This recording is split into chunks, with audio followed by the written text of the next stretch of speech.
ગુજરાતમાં ત્રણે ત્રણ પાર્ટી દ્વારા કરવામાં આવેલા અભિયાન અને યાત્રાઓની વાત કરવામાં આવે તો કોંગ્રેસ દ્વારા કરવામાં આવ્યું ભારત જોડો યાત્રા।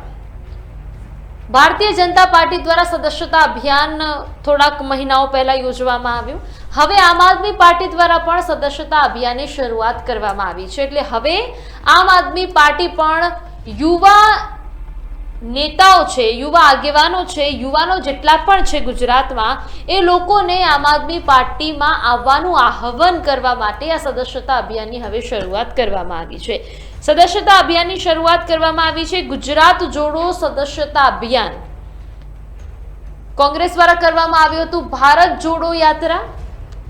भारतीय जनता पार्टी द्वारा करवामां आव्युं सदस्यता अभियान अने हवे गुजरात जोड़ो सदस्यता अभियान आम आदमी पार्टीए શરૂ કર્યું છે। હવે તે શરૂ થઈ ગયું છે। મિસ્ડ કોલ નંબર પણ આપી દેવાનો છે કે તમારે જો આમ આદમી પાર્ટીમાં જોડાવવું હોય તો તમે આ જે તે નંબર પર મિસ્ડ કોલ મારી શકો છો અને આમ આદમી પાર્ટીમાં જોડાઈ શકો છો।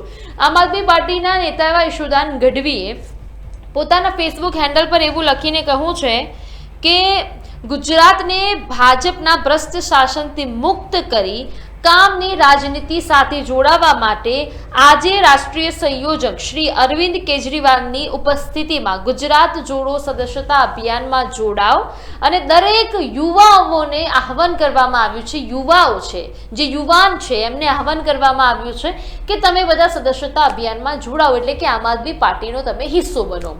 હવે ગોપાલ ઇટાલિયા વિસાવદરમાં જીતી ગયા છે અને વિસાવદરમાં જીત્યા બાદ દરેક કાર્યકર્તાઓ, સમર્થકો અને નેતાઓમાં અલગ ઉત્સાહ, જોશ અને હિંમત જોવા મળે છે કે ભાઈ હવે એક સીટ પર આપણે આવી ગયા છે વિસાવદરની, એ પણ કિરીટ પટેલની સામે, જે કદાવર નેતા હતા, સ્થાનિક કદાવર નેતા, જનસંપર્ક જેમનો બહુ જ સારો, ખૂબ જ સારો, લોકોની ચાહના, છતાં પણ વિસાવદરમાં એ લોક ચાહના કિરીટ પટેલની ગોપાલ ઇટાલિયાની લોક ચાહના સામે થોડી ફીકી પડી ગઈ એવું આપણે કહી શકીએ ને ગોપાલ ઇટાલિયા ત્યાં જીતી ગયા। ગોપાલ ઇટાલિયાની એક જીત બાદ આખું ગુજરાત એની ખુશી મનાવી રહ્યું છે। હવે એક અભિયાનની શરૂઆત કરવામાં આવી છે, ભારત જોડો સદસ્યતા અભિયાન, અને આ અભિયાનમાં જોડાવા માટે યુવા ભારતીય જનતા પાર્ટીએ પણ આ પ્રકારનું કર્યું હતું અભિયાન। હવે આમ આદમી પાર્ટી એવું કહી રહી છે કે તમે અમારી સાથે જોડાઓ અને આ ભ્રષ્ટ રાજનીતિ છે ભારતીય જનતા પાર્ટીની, એમાંથી મુક્ત થઈને હવે કર્મને એટલે કામની રાજનીતિ સાથે જોડાવ, એવું ઈશુદાન ગઢવી જે આમ આદમી પાર્ટીના નેતા છે એ કહી રહ્યા છે। લાઈવ 24 ન્યૂઝમાં આપ વિઝ્યુઅલ્સ પણ જોઈ શકો છો। એમાં તમે જોઈ શકો છો ચૈતર વસાવા છે, ઈશુદાન ગઢવી છે, અરવિંદ કેજરીવાલજી છે અને બીજા નેતા છે કે જે હાથમાં પોસ્ટર લઈને ઊભા છે અને પોસ્ટરમાં ચોખ્ખું એવું લખ્યું છે કે ગુજરાત જોડો સદસ્યતા અભિયાન।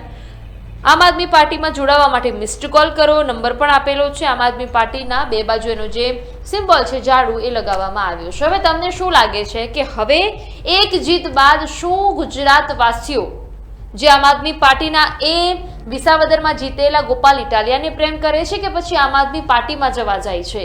જો આમ આદમી પાર્ટીમાં જવું છે તો પછી તમારે દરેક જે પ્રશ્નો છે એના સોલ્યુશન તમારે લાવવા પડશે, કારણ કે યુવાઓને જોડવાનું આહવાન કહેવામાં આવ્યું છે, કરવામાં આવ્યું છે। એટલે જોઈએ છે કેટલા યુવાઓ જોડાય છે અને હવે કેટલા લોકો આમ આદમી પાર્ટીમાં જોડાય છે, કારણ કે ગુજરાતમાં તો હવે ક્યાંક ને ક્યાંક કોંગ્રેસમાં ભંગાણ પડ્યું છે। કોંગ્રેસનું હજી શું રહસ્ય છે, રહસ્ય જે ગુંટાઈ રહ્યું છે કે કેમ પ્રદેશ પ્રમુખની પદ પરથી શક્તિસિંહ ગોહિલે રાજીનામું આપ્યું, એ બધા રહસ્યો જે ગુંટાતા રહસ્યો છે। પરંતુ હવે ગુજરાતમાં આમ આદમી party versus Bharatiya Janata party જોવા મળશે, કારણ કે હવે જંગી બહુમતી સાથે મત તો મળ્યા છે વિસાવદરમાં ગોપાલ ઇટાલિયાને। હવે જંગી બહુમતીથી લોકો આમ આદમી પાર્ટીમાં જોડાઈ પણ રહ્યા છે। 2 દિવસ પહેલા આપણે સમાચાર વાંચ્યા કે ભારતીય જનતા પાર્ટી અને કોંગ્રેસ બંને પક્ષના મળીને 200 જેટલા જે કાર્યકરો છે એ આમ આદમી પાર્ટીમાં જોડાયા છે। હવે તમને શું લાગે છે કે હવે ગુજરાતમાં આમ આદમીનું વર્ચસ્વ વધશે કે કેમ? આ મુદ્દા પર આપનું જે કહેવું હોય એ કમેન્ટમાં અમને અવશ્યપણે જણાવજો, જેથી કરીને અમને ખબર પડે કે ગુજરાતની જનતા હવે શું ઈચ્છે છે। અને આપે હજી સુધી લાઈવ 24 ન્યૂઝને સબસ્ક્રાઇબ નથી કરી તો હમણાં સબસ્ક્રાઇબ કરી લેજો, જેથી પડે પડના સમાચાર તમારા સુધી તમારા મોબાઈલમાં પહોંચતા રહે। નમસ્કાર।